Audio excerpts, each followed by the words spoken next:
Comenzamos nuestro programa de hoy, que será consagrado al estadio actual de nuestro proceso electoral, puesto que anoche, a la medianoche, venció el plazo para que los partidos escojan a aquellos de sus miembros que van a postular a las elecciones y que deberán ser inscritos ante el jurado antes del 23 de diciembre próximo.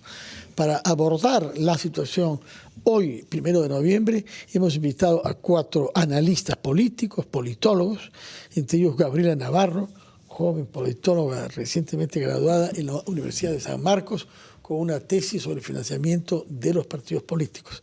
Junto a ella está el señor Luis Benavente, director de la consultora de opinión pública Vox Populi, que nos ha acompañado en varias oportunidades. Ahora, no es la única dirigente de partido que está postulando como candidata presidencial. En realidad hay por lo menos 4, ¿no? Porque es el caso también de Podemos, con el señor Luna, de, naturalmente, APP, con el señor Acuña, y también es el mismo caso de Rafael López Aliaga, es decir, 4 dirigentes con bancadas que se presentan ellos a la candidatura presidencial en sus partidos, ¿no? A esto habría que ver alguno otro de los dirigentes y saber qué va a pasar finalmente con Perú Libre. Su opinión, señor Luis Benavente. A ver, ha habido ciertas sorpresas, ¿no? Por un lado, me parece lógico que muchos partidos están prefiriendo la modalidad de elección por delegados, porque eso resulta más controlable para las cúpulas, ¿no? No obstante, hay partidos donde ha habido más de una lista de inscritos, como por ejemplo el caso del Partido Morado, sí, donde aparentemente había una sola lista para donde se había logrado cierto consenso y luego aparecen 3 listas, ¿no? Bueno, creo que es parte del sistema democrático. Por otro lado, en el partido Aprisa, no sé cuántos haya perdido la cuenta, pero habían en un momento dado se hablaba de 12 a 15. 15, sí. No me sorprendía. Cuando comienzan las primarias en los Estados Unidos, el Partido Republicano, el Demócrata, tienen 12, 14, 18 precandidatos y eso decanta rápidamente conforme van viendo que no tienen opciones y negocian y van dando el pequeño apoyo que pueden tener a candidatos que están más fuertes, ¿no? Entonces, creo que es parte de nuestro sistema, ¿no? Creo que ahí no van a estar tanto las dificultades. Cada partido elegirá a quien corresponda y luego ya vendrá una competencia que sin lugar a dudas va a ser muy complicada con este nivel de fragmentación tan alto que tenemos. Quería que alguien me comente el caso de FREPAP, una organización asociada con el pescadito, así como se les llama, que han tenido en el pasado un resultado electoral considerable gracias a una estrategia particular de comprender lo que significa en el Perú global los mercados. Y es la presencia en los mercados populares que permitió que FREPAP consiguiera una votación considerable. En esta oportunidad tampoco presenta candidato presidencial, pero sí una lista parlamentaria. ¿Quién se aventura a decirnos qué puede significar eso? Ir a elecciones sin el arrastre que los presidentes dan, pero con posibilidades de pasar la valla electoral. Sí, es una situación atípica totalmente, ¿no? Creo que en ellos domina mucho una perspectiva religiosa, ¿no? Ellos se han mantenido muy vigentes en la política peruana. Hoy en día es uno de los partidos más tradicionales que hay, más antiguos que hay, creo, con 25 o 30 años de existencia. Tenemos grabada una imagen de estos personajes con barbas muy largas, con túnicas enormes y con prédicas sobre los hijos de Israel en el Perú, ¿no? Con todo este sentido místico y con un anclaje popular muy profundo, ¿no? Donde precisamente los movimientos evangélicos tienen mucho alcance, mucha llegada, ¿no? Y hay mucha demanda, mucha expectativa. Incluso son espacios en los cuales la Iglesia Católica perdió un poco de terreno por otros movimientos religiosos más carismáticos en las últimas décadas, ¿no? Ahora, claro, sí es atípico que no tengan un candidato presidencial. No tienen tal vez una figura competitiva para el espacio presidencial, pero sí se nota que tienen las ganas de seguir participando en la política con el Congreso. De acuerdo. Ahora, hay el financiamiento privado también, en algunos casos legal y en otros casos ilegal. Ha habido una sentencia reciente que ha replanteado los términos. ¿Qué conclusiones jurídicas podemos sacar sobre el financiamiento privado de los partidos, señor Benavente? A ver, el caso Odebrecht y otros casos de empresarios peruanas o empresarios peruanos que han aportado en campaña Ha hecho también que mucha gente tenga temor que el dar aportes en dinero que en muchos casos no era lícito, definitivamente pueda generarle consecuencias judiciales en el futuro, ¿no? Entonces eso ha retraído mucho que desde el sector formal se dé dinero informal, ¿no? Ahora, otro es el camino ilícito. En un estudio de la Universidad del Pacífico creo que se decía que el 4% del PBI, las economías ilícitas en el Perú representan más o menos el 4% del PBI. Eso es 12.000 millones de dólares, eso es casi 12.000 millones de dólares. Es un monto bastante grande de narcotráfico, de trata de personas, de contrabando, minería ilegal, etcétera, ¿no? Y se sabe que ahí hay intereses porque además estamos viendo cómo hay una actuación mafiosa de estos, en el caso de Patás, estos crímenes, ¿no? Y en otros casos, y ellos buscan corromper autoridades, buscan tener influencia, buscan poner alcaldes, y eso no está a simple vista, ¿no? Creo que habría que hacer un mayor esfuerzo de parte de los entes de control en la OMP o en el jurado de elecciones para detectar este dinero ilegal. Pero iban a votar, están obligados a votar, ¿ah? Claro, sin embargo existe un gran nivel, un alto porcentaje, me parece un 30% de ausentismo. Y justamente algunas veces son los jóvenes, ¿no? Sí, pues. Señor yo sí creo que hay esa configuración ideológica de derechas e izquierdas.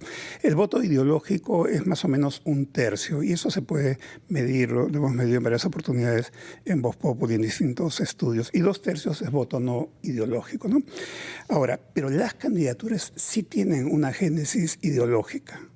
A ver, hay cierto sector que hace un populismo de derecha, este neopopulismo, incluso lo podemos explicar desde un modelo teórico, representa a sectores sociales emergentes de capitalistas populares y ahí hay una sintonía, digamos, de derecha popular, por decirlo de alguna manera, ¿no?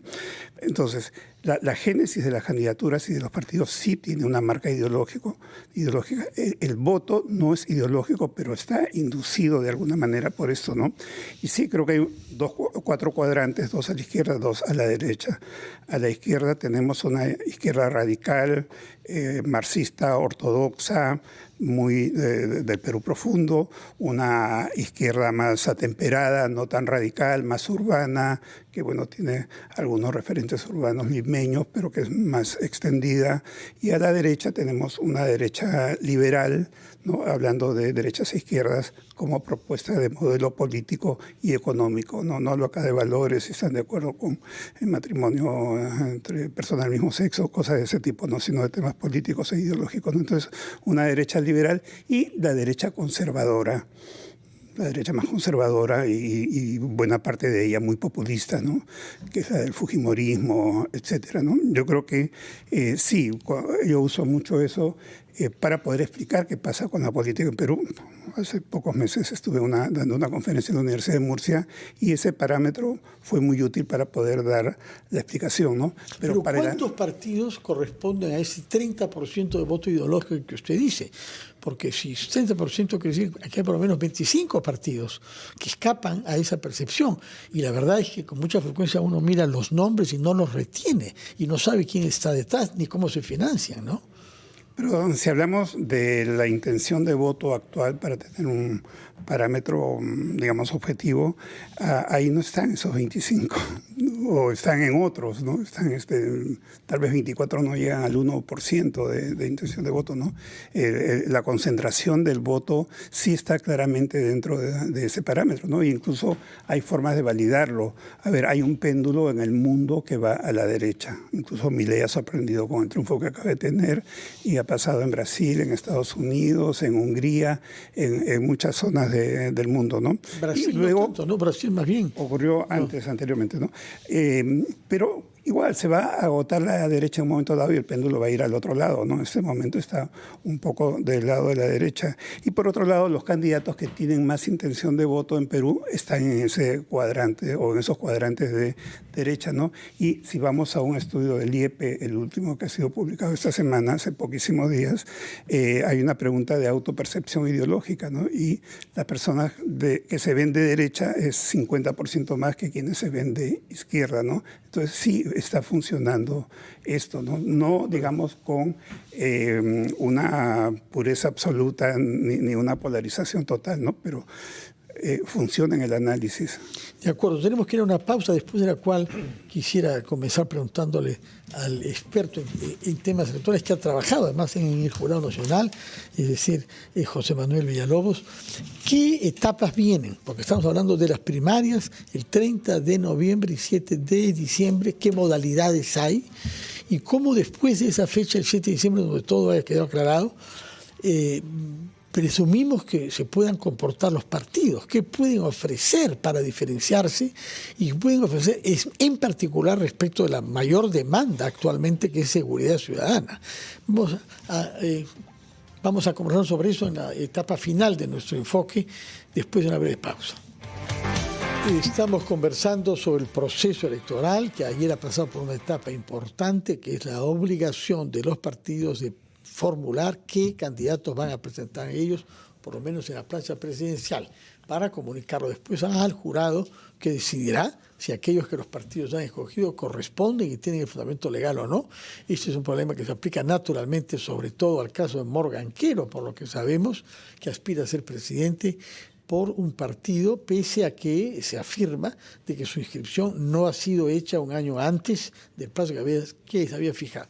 Explíquenos, por favor, lo de las elecciones primarias previstas para el 30 de noviembre, es decir, 30 días, o el 7 de diciembre. ¿Qué modalidades hay? ¿Qué es lo que han decidido los partidos respecto de ellas? Sí, don Fernando, el día de ayer ha vencido el plazo para que en todos los partidos políticos, quienes van a ser candidatos en las primarias, queden inscritos definitivamente. Ahora, el órgano electoral de cada partido tiene que comunicarle a la OMPE a través de un sistema que se llama el REF, ingresar ahí los datos de los que son los candidatos para las primarias. Las primarias están establecidas para el 30 de noviembre, quienes van a ser por la modalidad de un afiliado a un voto. Solo el APRA ha elegido esa modalidad, también, ¿no? Y Renovación Popular, porque la OMPE ha decidido que lo haga así. Y el 7 de diciembre son las elecciones por delegados. Yo no sé si ahora ha ido por delegados. Entonces, el 7 de diciembre son solo dos partidos. Solo dos partidos. Ahora, el 30 de noviembre, además de que estos dos partidos hacen sus primarias, un afiliado a un voto, ese mismo día los otros partidos, los que van a ser por delegados, ese día eligen a sus delegados. Y los delegados elegidos el 30 de noviembre van el 7 de diciembre a elegir a los candidatos. ¿Qué candidatos? Los que hasta el día de ayer han quedado inscritos en los órganos partidarios. Estos órganos partidarios tenían la obligación de revisar que cada uno de los candidatos cumplan los requisitos, de tal suerte que no puedan inscribir a candidatos que no lo cumplen, como Morgan Quero, por ejemplo. Se dice que va a ser candidato presidencial, pero uno revisa su ficha de afiliación y su ficha de afiliación a su partido es de este año, 2025, cuando él, para ser candidato presidencial, tenía que tener afiliación máximo el 12 de julio del 2024.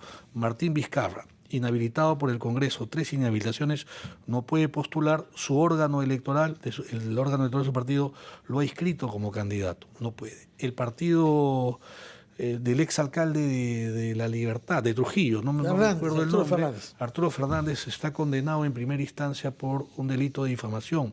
De acuerdo a la Constitución, tampoco puede postular. Es decir, hay 3 candidatos presidenciales que no cumplen el requisito y no van a poder ser candidatos. Podrían ser candidatos en las primarias del 30 de noviembre y el 7 de diciembre, ser elegidos candidatos, pero si esos candidatos luego son inscritos ante los jurados electorales especiales, que es el que recibe la inscripción ya para las elecciones generales, y ese plazo vence el 23 de diciembre, ahí sí no van a pasar la calificación del jurado. Y si cae en el candidato a la presidencia, cae toda la plancha. Cae toda la plancha. No es como el caso Cerrón, Perú Libre, que cayó un vicepresidente, pero la plancha se mantuvo con 2, Dina Boluarte y Pedro Castillo. Ahora, lo que pasa es que ahora en las primarias se están eligiendo a estos candidatos presidenciales, pero tienen sus accesitarios o suplentes.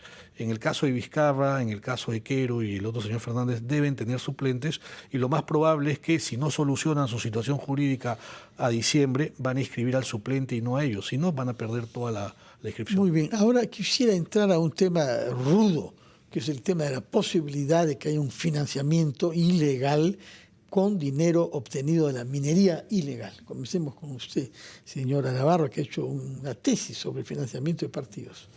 ¿Qué posibilidades hay de que el Estado pueda filtrar, detectar, impedir que aparezcan partidos y hayan candidatos y autoridades electas gracias al dinero negro de la minería ilegal? Bueno, definitivamente es un grave problema, ¿no? Porque básicamente se está formalizando la corrupción. Bueno, tampoco es como que podamos sorprendernos mucho considerando de que el Perú se está gobernando en base a un Congreso que se estima de que tiene baja popularidad, se está gobernando, digamos, de espalda a la realidad política, y los congresistas, nuestros parlamentarios, realmente no reconocen que uno de los primeros problemas que identifica el peruano es la corrupción sistémica dentro de todas las instituciones.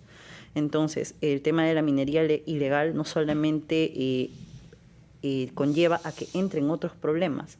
Primero, la agravación de las brechas sociales por el tema de enriquecimiento ilícito, pobreza, digamos, y también otros problemas, ¿no?, que pueden afectar, sigue sin haber una intervención también del Estado en, digamos, dar servicios básicos, ¿no?, de salud, de educación.